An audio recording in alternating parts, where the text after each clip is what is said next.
నమస్తే BCN news కి స్వాగతం. నా పేరు నీలిమ. ముందుగా ముఖ్యాంశాలు. పోలవరం, మార్కాపురం, మదనపల్లె కేంద్రాలుగా నూతన జిల్లాలు. మంత్రుల కమిటీ సిఫార్సుకు సీఎం చంద్రబాబు ఆమోదం.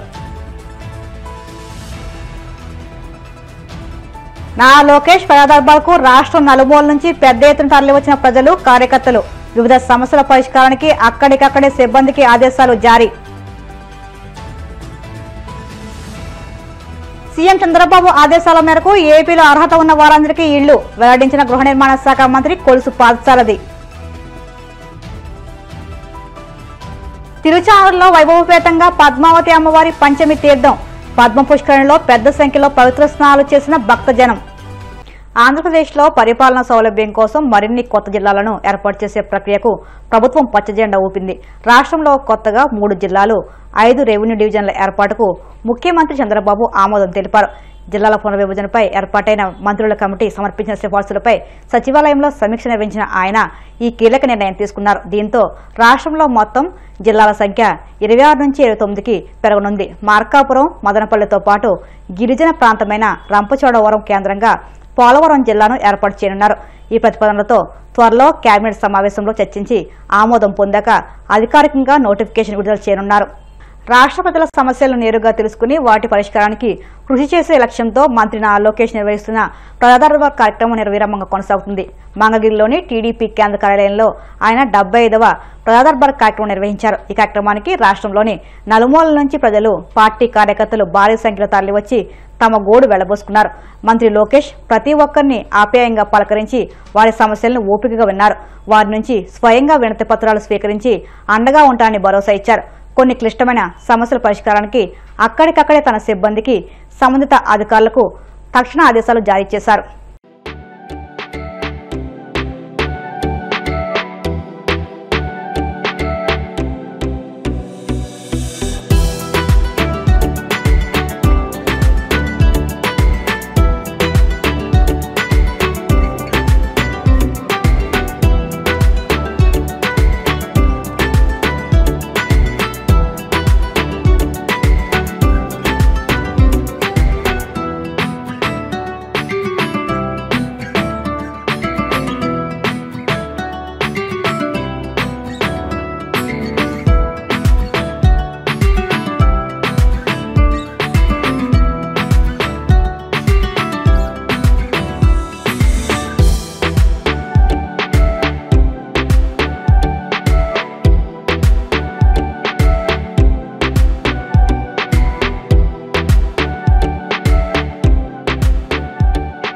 రాష్ట్రంలో అర్హత ఉన్న వాళ్ళందరికీ ఇళ్లు నిర్మించాలని సీఎం చంద్రబాబు ఆదేశించారని గృహ నిర్మాణ శాఖ మంత్రి కొలుసు పాదసారథి స్పష్టం చేశారు. ఆ దిశగా ప్రభుత్వం చర్యలు తీసుకుంటుందని ఈ సందర్భంగా ఆయన తెలిపారు. ఇళ్లు లేని పేదలంతా ఈ నెలాఖరులోపు సమీపంలోని గ్రామ వార్డు సచివాలయాల్లో దరఖాస్తులు ఇవ్వాలని మంత్రి కోరారు. సరాసరి 2029 కల్లా అదనంగా 15.59 లక్షల ఇళ్లు కట్టించి ఇవ్వాలన్నదే రాష్ట్ర ప్రభుత్వ లక్ష్యమని వెల్లడించారు. కోటయం ప్రభుత్వం అధికారులకు వచ్చాక ఇప్పటికే 3 లక్షల ఇళ్లను నిర్మించి లబ్ధిదారులకు అందించామని వివరించారు. ఉగాది కల్లా మరో 5 లక్షల ఇళ్లు పూర్తి చేయాలని సీఎం ఆదేశించారని తెలిపారు. ఇది మంచి ప్రభుత్వం ప్రజల్లో ముద్రపడిపోయిన విషయం అందరికీ తెలిసిందే. అదే స్పిరిట్ తో గౌరవ ముఖ్యమంత్రి చంద్రబాబు నాయుడు గారు, మంత్రివర్గ సభ్యులందరూ కూడా పనిచేస్తూ ఎప్పటికప్పుడు ఈ రాష్ట్రంలోని సమస్యలు తెలుసుకుంటూ ఆ సమస్యల్ని పరిష్కరించడం, అల్టిమేట్ గా ఈ రాష్ట్రాన్ని అన్ని రంగాల్లో అభివృద్ధి చేసి ప్రత్యేకంగా వ్యవసాయ రంగాన్ని, పారిశ్రామిక రంగాన్ని 2 కళ్ళలాగా చూస్తూ అభివృద్ధి చేయాలనే లక్ష్యంతో ఈ రోజు ఈ ప్రభుత్వం పనిచేస్తుందని చెప్పేసి మనం చేస్తా ఉన్నాను.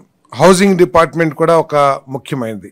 ఈ హౌసింగ్ డిపార్ట్మెంట్ లో మనం ఒకసారి చూసినట్లయితే ఈ మధ్య ముఖ్యమంత్రి గారు 3 లక్షల ఇళ్లను పూర్తి చేసిన సందర్భంగా మరి ప్రారంభోత్సవాలు రాష్ట్ర వ్యాప్తంగా చేసిన తాళం చేతుల్ని లబ్ధిదారులకు అందించిన కార్యక్రమం చేసిన విషయం అందరికీ తెలిసిందే. సర్వసాధారణంగా ఏదైతే వైఎస్ఆర్ కాంగ్రెస్ పార్టీ ఉందో ఆ కార్యక్రమాన్ని కూడా వివాదం చేయటానికి ప్రయత్నం చేసి తామేదో గొప్ప కార్యక్రమాలు చేశామని చేసినట్లు చెప్పుకుంటానికి ప్రయత్నం చేస్తూ ఉంది. 2014-19 5 సంవత్సరాల పరిపాలన, 2019-2024 ప్రభుత్వాన్ని చూసినట్లయితే గృహ నిర్మాణ శాఖకు సంబంధించి 2014-19 మధ్యలో చంద్రబాబు నాయుడు గారు ముఖ్యమంత్రిగా ఉన్న కాలంలో 8,687,000 ఇళ్లను పూర్తి చేశామని చెప్పేసి మనం చేస్తా ఉన్నాను. మరి 2019-24లో జగన్మోహన్ రెడ్డి గారు ముఖ్యమంత్రిగా ఉన్న సమయంలో కేవలం 6 లక్షల ఇల్లు మాత్రమే పూర్తి చేశారని చెప్పేసి కూడా ఈ సందర్భంగా నేను మనవి చేస్తా ఉన్నాను. నేను 5 సంవత్సరాల్లో వైఎస్ఆర్ కాంగ్రెస్ పార్టీ 6 లక్షల ఇల్లు పూర్తి చేస్తే ఈ 16-17 నెలల కాలంలోనే 3,192,000 ఇల్లు పూర్తి చేసిన ఘనత కూడా కూటమి ప్రభుత్వం అని చెప్పేసి కూడా మనం చేస్తా ఉన్నాను. ఈరోజు వాళ్ళు చెప్తున్నారు మేము ప్రారంభించిన ఇళ్ళని మీరు చేశారు. మీరు ప్రారంభించారు, మీరు స్టార్ట్ చేశారని కనుక వాదన కనుక తీసుకుంటే మీరు కనీసం ₹1 అయినా సరే మీ రాష్ట్ర ప్రభుత్వం నుంచి, ఆనాటి రాష్ట్ర ప్రభుత్వం నుంచి కేటాయించి ఈ ఇళ్ళకి ఏమైనా ఇచ్చారా అని చెప్పేసి అడుగుతా ఉన్నాను నేను. మీరు ఏదైతే 1,80,000 ఇచ్చారో దాంట్లో 1,50,000 కేంద్ర ప్రభుత్వ నిధులు, అదేవిధంగా కేంద్ర ప్రభుత్వానికి సంబంధించిన NRGS ₹30,000 తప్పితే మీరు ₹1 కూడా ఇవ్వకోకుండా ఈరోజు మేము ఇచ్చాం ఇల్లు, మేము ప్రారంభించాం, మేము 2 బిల్లులు ఇచ్చాం, మేము 1 బిల్లు ఇచ్చామని చెప్పుకోవడానికి కొంచెం సిగ్గంటే పెద్దవాడు కానీ వెరుపు ఉండాలి. మనం ఒక మాట మాట్లాడేటప్పుడు కొంత ఆలోచన ఉండాలి. ఇదేం మీ సొంతది కాదు. ఈరోజు ముఖ్యమంత్రి గారు 3 లక్షల ఇల్లు పూర్తి చేశాం. ఆయన 2029 కల్లా హౌస్ ఫర్ ఆల్ అనే కార్యక్రమంతో ముందుకెళ్తున్నామని చెప్పేసి నేను మనవి చేస్తాను. ఈ 3 లక్షల ఇల్లు ఇప్పటికే 17 నెలల కాలంలోనే పూర్తి చేశాం.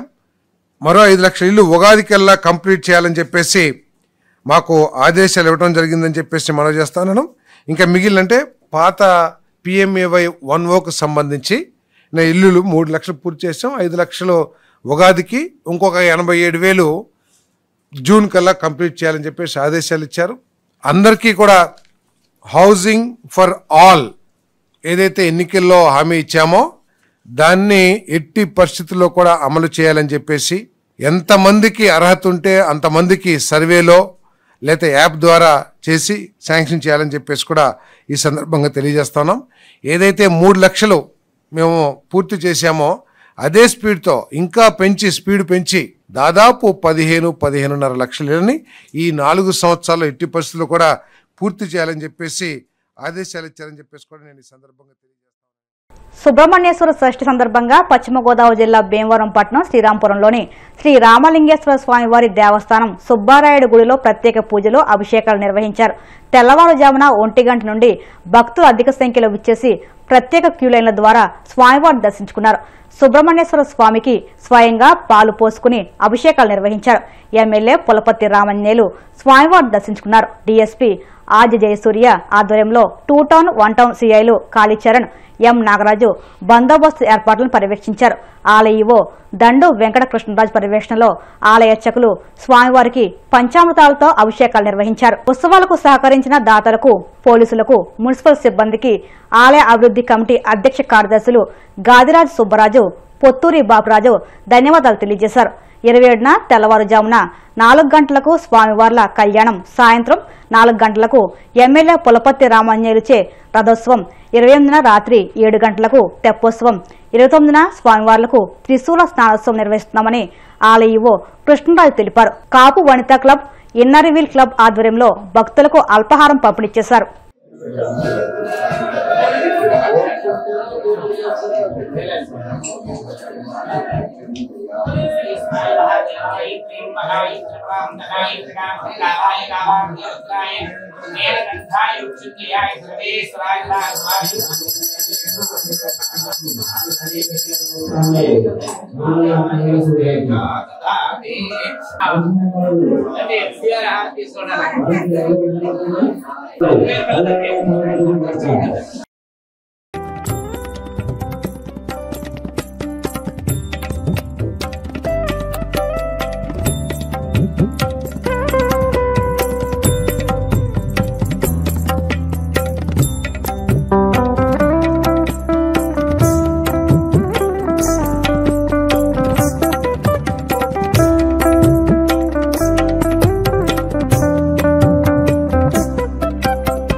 ఇప్పుడు కాసేపు ప్రకటనలు.